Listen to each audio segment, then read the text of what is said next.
শীতের সন্ধ্যা, কুয়াশায় ঢাকা চারদিক। সন্ধ্যা বললে খানিকটা ভুল হবে।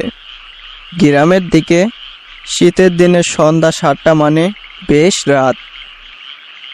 এরম অন্ধকারের মাঝে রঘু ফেরিওয়ালা সারাদিন ফেরি করে বাড়ি ফিরছে।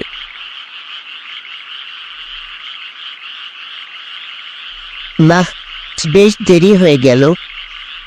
এমন গুটগুটি অন্ধকারের মধ্যে পথ চলাটাও বেশ কষ্টসাধ্য। তার মাঝে আবার চোর ডাকাতের ভয়। সামনের গ্রামে একটু বেচাকেনা হচ্ছে, হইতো না একটু দেরি করি, না হলে এত দেরি হইতো না। মেয়েদের চুড়ি, মেয়েদের গলার মালা, মেয়েদের মাথার ফিতা, এগুলো বেচাই রঘুর পেশা। বেচা কিনা যা হয় এ দিয়া বেশ ভালোই তার সংসার চলে যায়।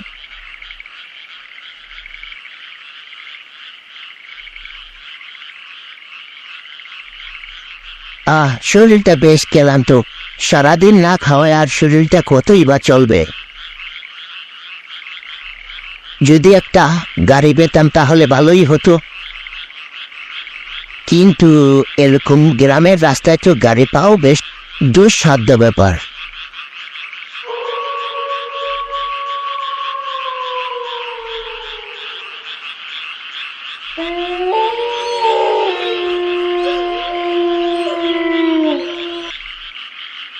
সামনের রাস্তার পাশে আবার কবরস্থান।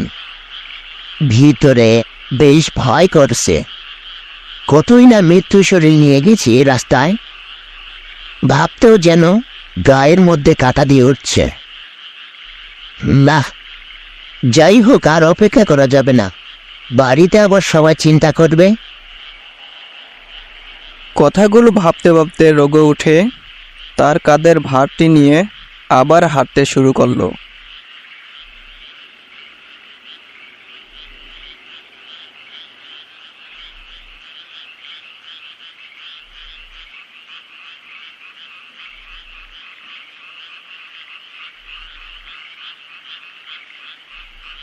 রঘু হাঁটতে হাঁটতে শ্মশান ঘাটটা পার করে ফেললো। শ্মশান পার করে কিছুটা পথ হেঁটে যেতেই সে সামনে দেখতে পেল কয়েকজন লোক সাদা কাপড় পরে লাশ কাঁধে নিয়ে শ্মশানের দিকে আসতেছে। লোকগুলো বিড়বিড় করে কি যেন বলতেছে। লোকগুলোকে আসতে দেখে রঘু তাদের উদ্দেশ্যে লক্ষ্য করে বলল, এই দাদা, শুনছেন কে কে মারা গেছে? লোকগুলো রঘুর কথার উত্তর না দিয়ে একতালে তারা সামনের দিকে তাকিয়ে হাঁটতে শুরু করলো। লোকগুলোর মধ্যে একজন বলে উঠল,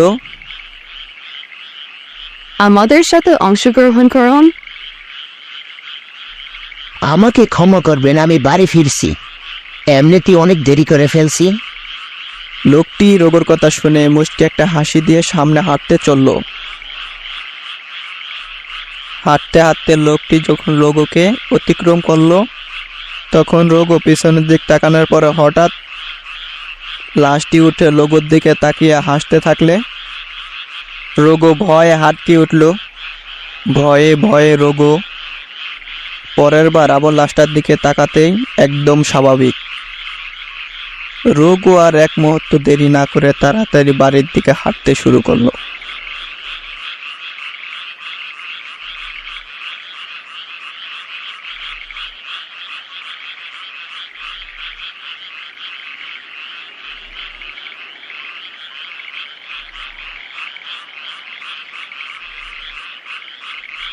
রঘু বাড়ির সামনে এসে দেখলো বাড়ির দরজা খোলা। ঘরের মধ্যে উকিদা দেখলো তার স্ত্রী তমা ঘুমাচ্ছে। তার কিছুক্ষণ পরে দেখলো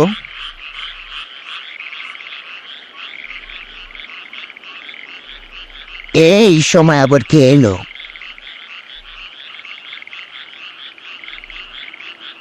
দরজা খুলে দেখলো সেই লোকগুলো কাঁধে লাশ নিয়ে দাঁড়িয়ে আছে,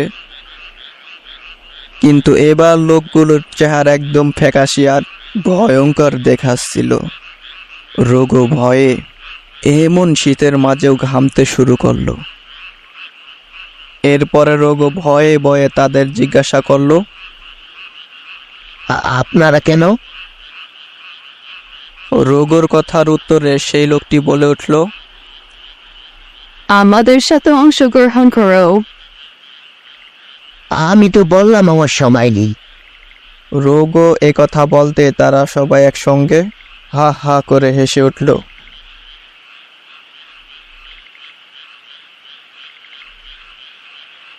রোগও এবার ভয়ে দরজা বন্ধ করে ঘরে ঢুকতেই পিছন থেকে কেউ একজন তার কাঁধে হাত রাখলো। রোগও পিছনে ফিরে যা দেখলো তাতে ভয়ে তার প্রাণ বেরিয়ে যাওয়ার উপক্রম। রোগও দেখলো তমা এক ভয়ঙ্কর রূপ নিয়ে তার দিকে তাকিয়ে আছে। তোমা, তুমি না ঘরে ঘুমাচ্ছিলে? তো তুমি আমার দিকে এভাবে দেখছো কেন? রোগর প্রশ্নের জবাবে তমা সেই লোকটির কণ্ঠে বলে উঠল, আমাদের সাথে অংশগ্রহণ করো। রোগ এবার ভয়ে পিছনের দিকে সরতে লাগে, মাটিতে পড়ে যায়।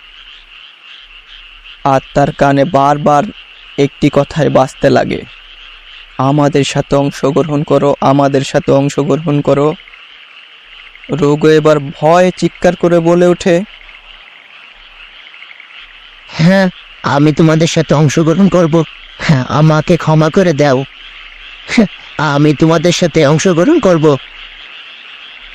রোগও এ কথা বলতেই সে এক মুহূর্তের মধ্যে আবার সেই আগের জায়গায় ফিরে আসে। রোগও কিছু বুঝে ওঠার আগেই সেই লোকগুলো বলে ওঠে আবার, আমাদের সাথে অংশগ্রহণ করো। তার সাথে কি হচ্ছিল রোগও কিছুই বুঝে উঠতে পারল না। কিন্তু এবার রোগও আর কিছু না ভেবে তাড়াতাড়ি করে বলল, হ্যাঁ, আমি যাব তোমাদের সঙ্গে। বলে রঘু মাটিতে তার ভার রেখে তাদের সাথে শ্মশানের রাস্তায় হাঁটতে থাকে।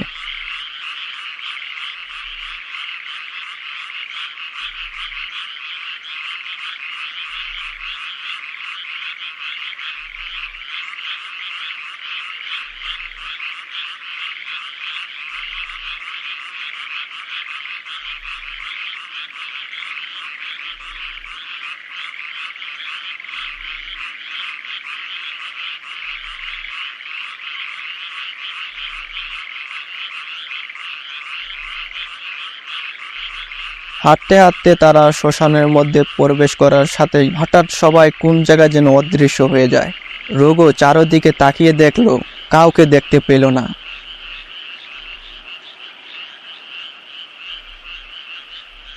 এই এতগুলো মানুষ একসাথে কিভাবে গায়েব হতে পারে? এরা কি আদৌ মানুষ ছিল না অন্য কিছু? হাই, এসব কি হচ্ছে আমার সাথে? এটা ভেবেই রোগর যেন ভয়ে প্রাণ শুকিয়ে যাচ্ছে। রোগও সেখান থেকে এক দৌড়ে বাড়িতে ফিরে আসে।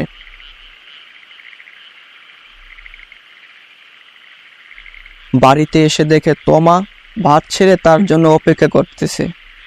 তমাকে দেখে রোগর যেন প্রাণ ফিরে আসলো। কি গো, তোমার ফিরতে এত দেরি হলো যে? আর এরকম হাঁপাচ্ছ কেন? রোগও তার সাথে ঘটে যাওয়ার সব ঘটনা খুলে বলল।